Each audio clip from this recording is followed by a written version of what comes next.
دكتور قدام احنا كصقارين نواجه مشكله بالبر، كيف اقدر اشخص طيري فيه مشكله في التنفس او لا؟ ممكن ذلك من خلال فحص نسميه فحص القدرة على التحمل أو فحص الإجهاد. هذا الفحص ممكن أنت تسويه بالبار أو بالمقناص، أو حتى إذا ما كانت أي عيادة بيطرية قريبة عليك.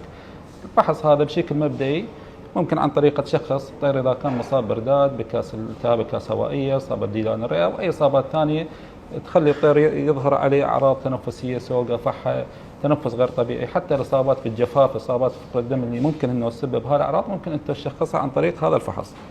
شلون نسوي الفحص؟ الطير يكون مرتاح، نقيس معدل التنفس خلال دقيقة واحدة، ولنفرض أنه المعدل كان 35 مرة.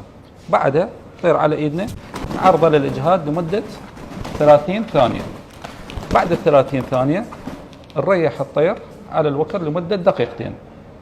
من ثم بعدها نعيد نقيس معدل التنفس خلال دقيقة واحدة.